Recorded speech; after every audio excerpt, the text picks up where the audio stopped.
Buenos días para todas, para todos, para todes. Espero que se encuentren bien, cuidándose mucho y cuidando a las personas que quieren y a los demás. La idea de la charla de esta semana es orientarlos para la lectura del capítulo 24 del Capital de Karl Marx, que es una de las lecturas obligatorias que nosotros seleccionamos para este cuatrimestre. Nosotros seleccionamos dos lecturas obligatorias para Marx. Una es el capítulo 24, como les decía, que se llama La acumulación originaria, que pertenece a la obra más importante de Marx, que es El Capital, y el otro es La contribución a la crítica de la economía política, que van a ver la semana que viene con la profesora Pagotto. Antes de señalarles algunas cuestiones importantes que tienen que tener en cuenta cuando lean el texto, vamos a hacer una breve caracterización de algunos de los conceptos centrales de la obra de Marx. Primero que nada, vamos a ver que Marx se sitúa en las antípodas del pensamiento sociológico de lo que ustedes estuvieron viendo hasta ahora. Tanto en las charlas que estuvimos subiendo al campus, ¿no?, de la profesora, sobre todo Claudia Teodori, del profesor Dan Adasco, nos estuvimos centrando en los orígenes de la sociología y en lo que podríamos llamar una sociología del orden, ¿no? Estos sociólogos se llamaban los sociólogos del orden porque lo que buscaban eran un orden dentro de las sociedades capitalistas. Habrán visto que estos primeros sociólogos, Comte, pero también Saint-Simon o Durkheim, estaban fascinados con el orden medieval. Lo que buscaban, y hacen un gran esfuerzo, y eso se ve particularmente en Durkheim, es buscar qué puede mantener ordenadas a las sociedades modernas y a las sociedades capitalistas. Es decir, estaban fascinados con justamente las sociedades medievales, porque durante más de 1000 años estas sociedades habían permanecido por lo menos en un orden social ordenado, ¿sí?, basado en ciertos criterios que tenían que ver con la fe, la Iglesia Católica, los principios de la sangre, etc. Bueno, dice, ¿qué podemos hacer para que las sociedades capitalistas se mantengan ordenadas? Y en este sentido, Durkheim, como habrán visto, lo que intenta es buscar cuáles pueden ser los criterios de orden y también de solidaridad social, que pueden mantener, en definitiva, sano y ordenado a esa sociedad que Durkheim concibe como un organismo. Esto a grandes rasgos para señalarles que ahora Marx se va a situar en las antípodas de este pensamiento. ¿Esto qué quiere decir? Que para Marx no hay posibilidad de orden dentro de las sociedades capitalistas. Él no va a buscar el orden dentro de las sociedades capitalistas, sino que lo que va a hacer es criticar a las sociedades capitalistas. ¿Y esto por qué? Porque para Marx las sociedades capitalistas son injustas. Las sociedades capitalistas son un momento más para Marx en donde hay hombres que explotan a otros hombres. Es un momento más de la explotación del hombre por el hombre. En una de sus obras más importantes, que es el Manifiesto Comunista, que es el manifiesto del Partido Comunista, justamente, vamos a ver que Marx tiene varias facetas, entre ellas las de político, ¿sí? Marx va a señalar que la historia es siempre la historia de la lucha de clases. Dice, en la antigüedad eran los patricios y los que luchaban contra los plebeyos. En la Edad Media eran los señores feudales que estaban en conflicto con los vasallos o con los siervos.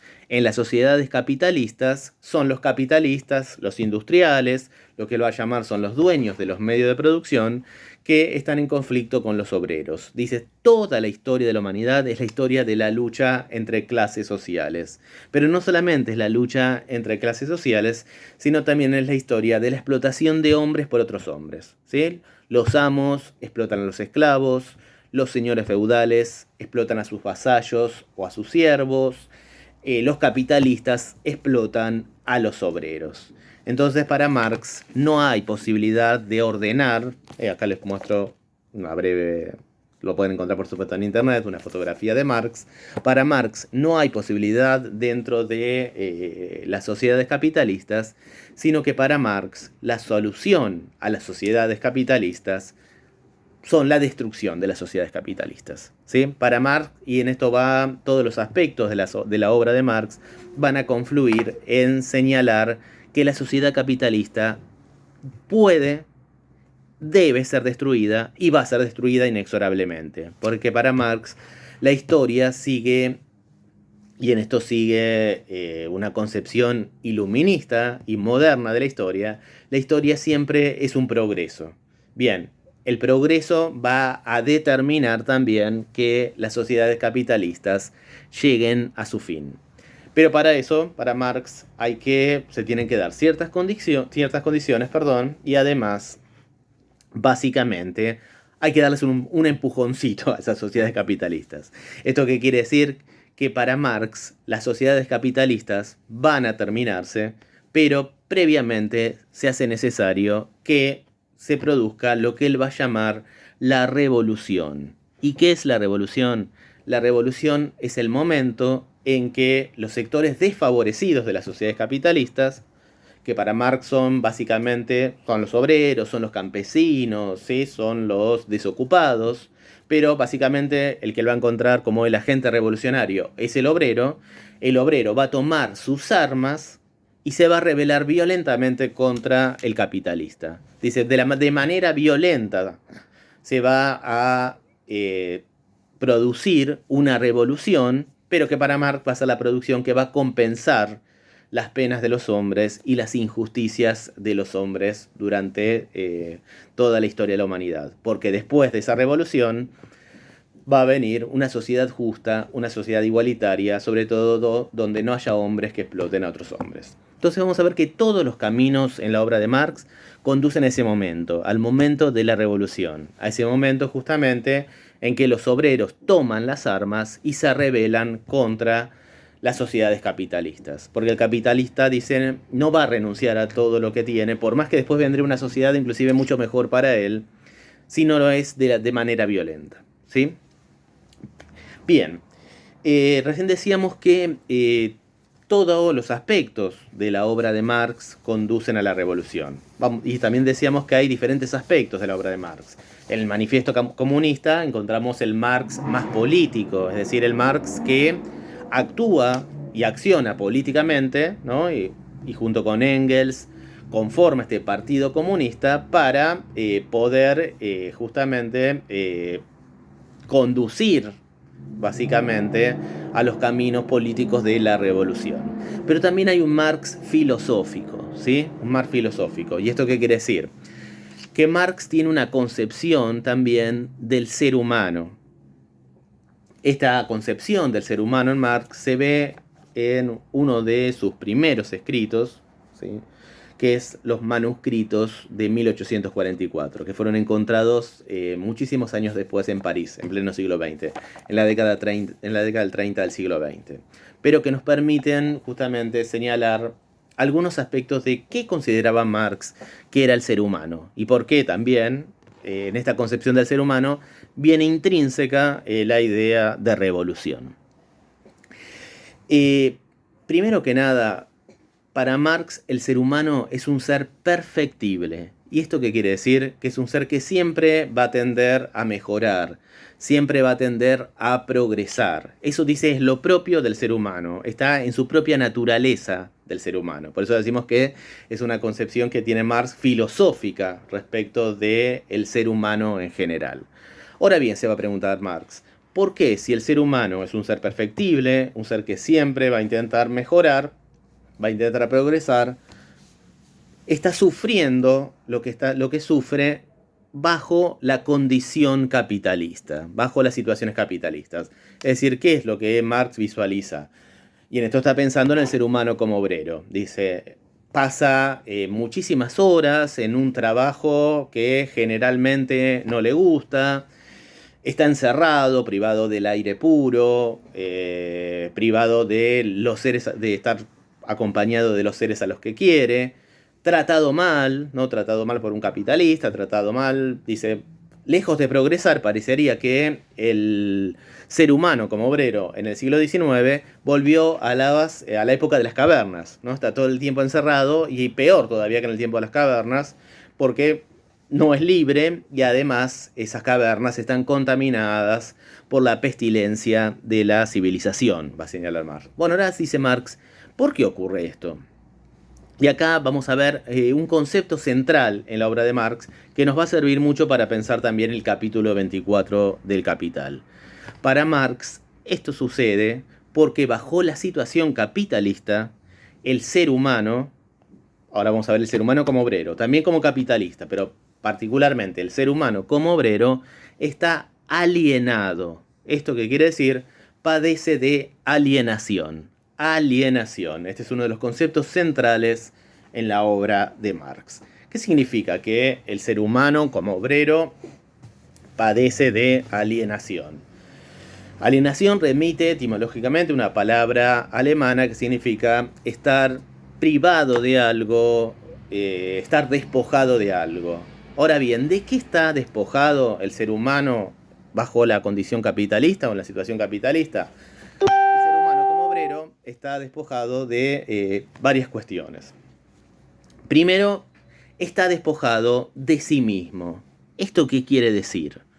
Acá recuerden que estamos colocados en el Marx filosófico. Bueno, Marx considera que lo que diferencia, o una de las cuestiones diferenciales del ser humano con respecto al resto del género animal, es el trabajo. Dice, pero no cualquier tipo de trabajo, sino el trabajo creativo.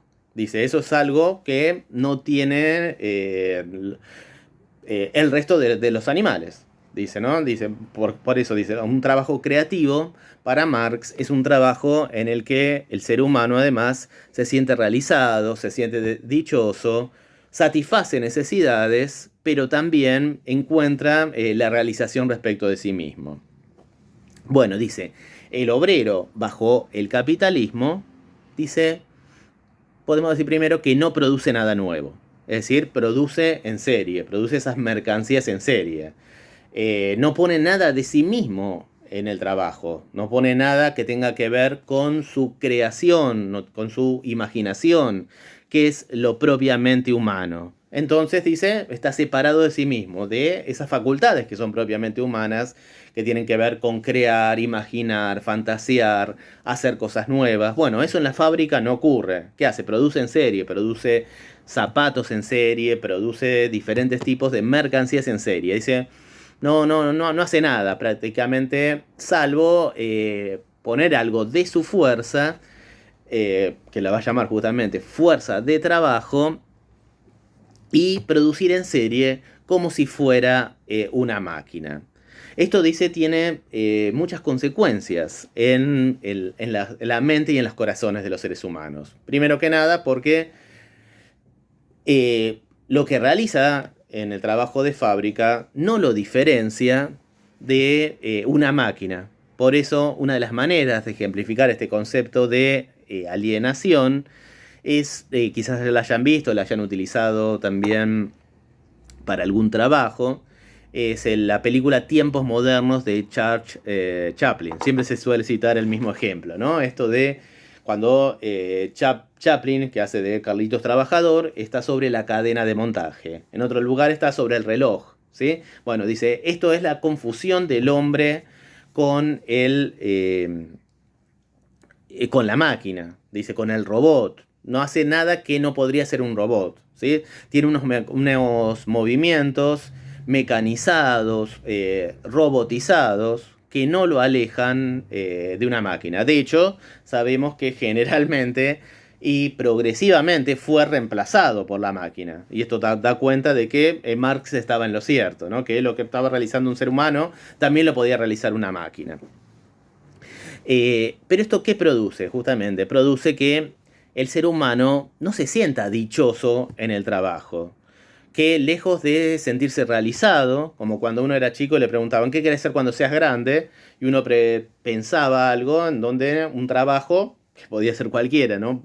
Bombero, presidente o lo que fuera, pero que casi era como un juego, en el sentido de que uno se sentía dichoso y realizado en aquello que hacía. Bueno, el trabajo bajo la situación capitalista no suele ser un trabajo dichoso, no suele ser un trabajo en el cual el ser humano se sienta realizado, sino que por el contrario, dice, el trabajo en el capitalismo, el obrero martiriza su cuerpo y también martiriza su espíritu, martiriza también su corazón. No se siente feliz, sino que se siente triste. Y esto también se manifiesta en el hecho de que es un trabajo forzado, dice. ¿Por qué es un trabajo forzado? Fíjense que utiliza la misma calificativo que utilizaríamos para las cárceles, ¿no? El trabajo, la condena, trabajos forzados. Porque no eligió ese trabajo que hace. Lo hace forzado por las circunstancias. Lo hace porque lo precisa para subsistir, o lo precisa para poder estudiar, o para poder hacer las cosas que quiere hacer después, viajar o lo que fuera. El trabajo es un medio y no es un fin en sí mismo. Dice, el carácter forzado del trabajo se manifiesta porque, en cuanto puede, el ser humano huye del trabajo como si fuera de la peste. ¿Sí? Generalmente, esto lo podemos pensar que uno en una oficina, ¿no? O en un McDonald's, o en muchísimos de los trabajos del mundo moderno y posmoderno, uno está constantemente mirando el horario y viendo cuándo puede ir del trabajo. Hay una idea de que justamente la vida empieza cuando se termina el trabajo, ¿no? La vida real. Hay un cineasta documental, creo que están en YouTube, se los recomiendo particularmente, que muestra esta cuestión, o ejemplifica este concepto de trabajo alienado en Marx en una especie de documental que mezcla documental y películas de ficción que se llama Obreros saliendo de la fábrica. Dice, muestra un montón de documentales de obreros saliendo de las fábricas, tanto ya les digo, reales, filmados al salir de las fábricas o de los trabajos, como ficticios, y dice, nadie mira para atrás. Van a ver que van todos para adelante, para adelante. La idea es que la vida comienza cuando termina el trabajo. Atrás parecería que está el infierno, como en el viejo mito de Orfeo y Eurídice, ¿no? Que Orfeo no podría darse vuelta porque atrás tenía el infierno. Bueno, el trabajo para Marx no debe ser esto, sino que debe ser justamente el lugar que diferencia al ser humano del animal y el lugar en donde el ser humano se sienta dichoso y se realice. Bueno, esto no es lo que ocurre en el trabajo bajo la situación capitalista. Entonces está separado respecto de sí mismo, de lo que lo hace propiamente humano, de la imaginación, de la creación, de la emoción, del deseo, de la alegría. Está separado también de la mercancía. ¿Esto qué quiere decir? Que está separado en varios sentidos de la mercancía. Por un lado, porque la mercancía que produce no le pertenece a él, sino que le pertenece al capitalista. Marx va a señalar que el obrero crea todo un mundo de mercancías que después se vuelven contra él, ¿no? ¿Esto qué quiere decir? Que cuanto más mercancías produce él, más pobre se vuelve él y más rico se vuelve el capitalista. Entonces dice, está creando en definitiva la riqueza de aquel que lo explota. Porque para Marx, vamos a ver, el trabajo bajo la situación capitalista es un trabajo de explotación, ¿sí? Un trabajo donde los capitalistas no le pagan al obrero lo que realmente le corresponde, sino que le pagan solamente para que el obrero se pueda mantener y pueda reproducir su fuerza de trabajo. Pero no le pagan por todo lo que realiza de trabajo, ¿sí? Por eso para Marx vamos a ver que es una expropiación, ¿sí? Es una explotación, mejor dicho. Entonces dice, la mercancía no le pertenece a él, crea un mundo de mercancías que después se vuelven contra él, y además, otra de las cuestiones por las cuales está separado de la mercancía es porque no la produce en su totalidad. Dice, produce solamente una parte de la mercancía. Está pensando en el trabajo en una cadena de montaje, donde el obrero solamente realiza una parte de la producción de esa mercancía, una parte que lo obliga a estar durante horas y horas haciendo ese trabajo dócil y útil, ese trabajo repetitivo que lo confunde con un robot. Esto de estar todo el tiempo clavando, o todo el tiempo empaquetando, o todo el tiempo realizando un movimiento que, como decíamos antes, no se diferencia del trabajo de una máquina. Bien, este trabajo robotizado hace que el ser humano no le encuentre tampoco demasiado sentido a aquello que hace. Lo hace casi por inercia, como si fuera justamente esto que decíamos, ¿no? Una máquina o un robot. Está separado también del resto de la humanidad, es decir, no puede visualizarse a sí mismo como un ser humano, ni tampoco a su prójimo. Está separado de los seres queridos, además. Es tratado como una mercancía, es una mercancía más, por el cual dan algo de dinero para comprar su fuerza de trabajo, y no puede pensarse como mercancía, y no puede pensarse, mejor dicho, como ser humano, y no puede pensar tampoco a los otros como seres como humanos. Entonces, lo que hace el sistema capitalista es producir un mundo en donde los seres humanos se vuelven mercancías, ¿sí? Y parecería que las mercancías adquieren tal valor, todos quieren la propiedad de algunas mercancías que se producen, que parecería que cobran vida y que ahí cobra sentido ciertas vidas de los seres humanos. Entonces dice, las mercancías se humanizan y los seres humanos nos tornamos, en definitiva, objetos o nos tornamos, mejor dicho, perdón, mercancía. Hay otra cuestión también, ¿no? Esto de no producir toda la mercancía tiene también consecuencias psíquicas, consecuencias en el espíritu. Es decir, pensemos en un artesano medieval. Un artesano medieval produce toda la mercancía, entonces puede verse reflejado en aquello que produce, en su obra. Entonces uno puede sentirse orgulloso de aquello que hizo, ¿no? Puede decir, bueno, esto es lo que yo hice, como cuando uno escribe un libro o cuando pinta una pintura o pinta un cuadro, mejor dicho, o hace algo que lo hizo todo uno, entonces puede sentirse reflejado y puede sentirse orgulloso. Bueno, eso no pasa tampoco en la situación capitalista. Todas estas cuestiones, ¿qué es lo que produce en definitiva? Que una paradoja, dice, el ser humano, bajo la situación capitalista, cuando está trabajando, cuando debiera hacer lo propiamente humano, que es el trabajo creativo, imaginativo, el trabajo que lo hace sentirse realizado y lo diferencia del animal, se siente como un animal y es tratado además como un animal. No hace lo mismo que una bestia de carga, hace lo mismo que un robot, y el capitalista o el capataz generalmente lo trata además como una bestia de carga. Solo se siente un ser humano cuando está en su casa.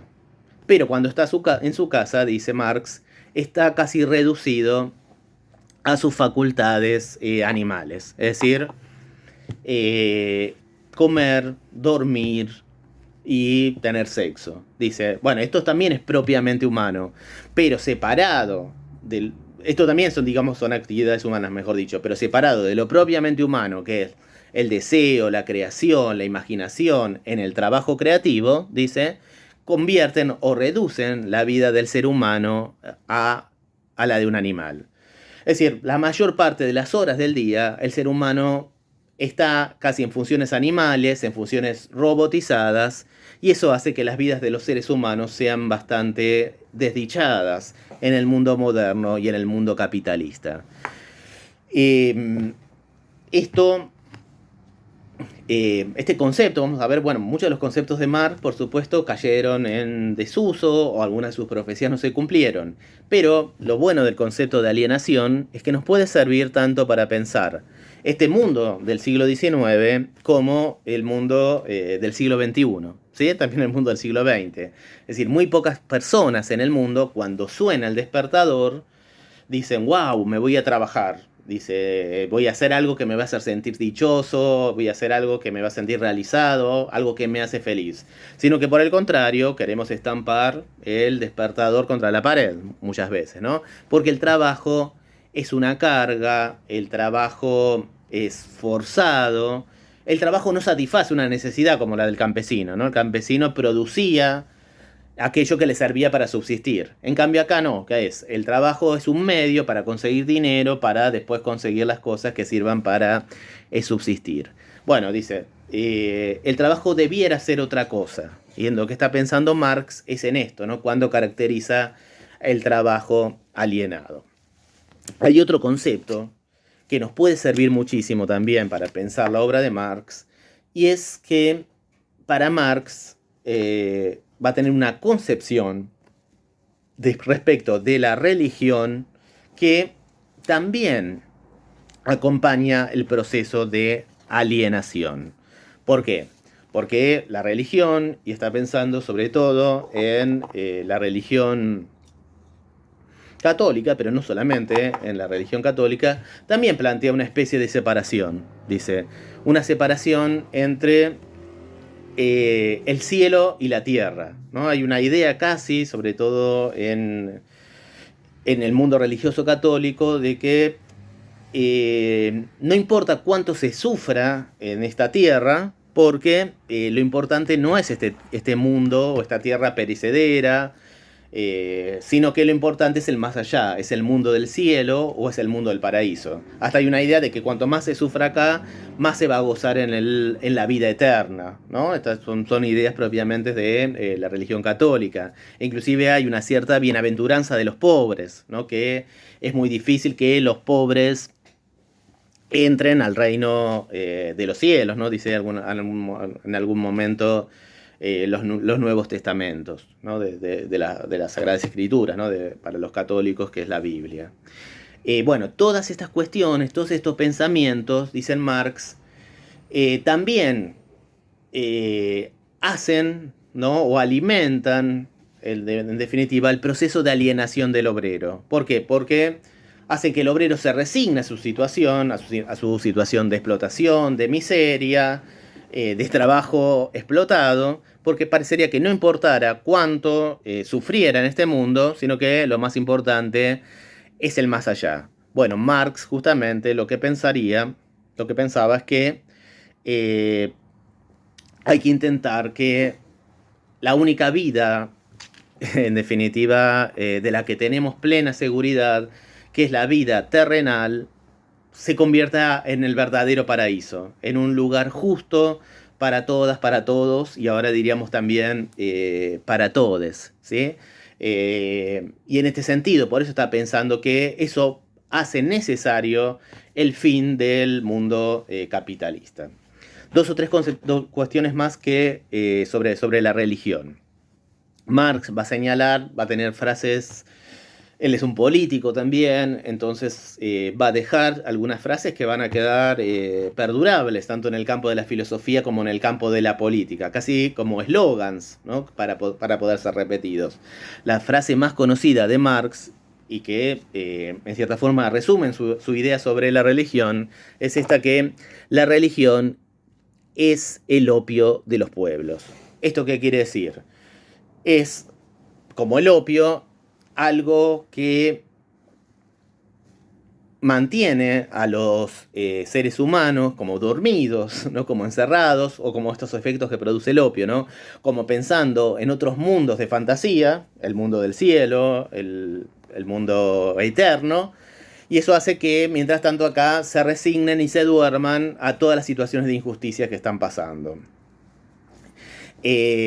Otras frases muy conocidas de Marx dice: es la ilusión de la criatura oprimida, es donde uno vuelca sus propios sufrimientos, ¿no? Por intermedio de los sufrimientos de los santos, dice, por ejemplo.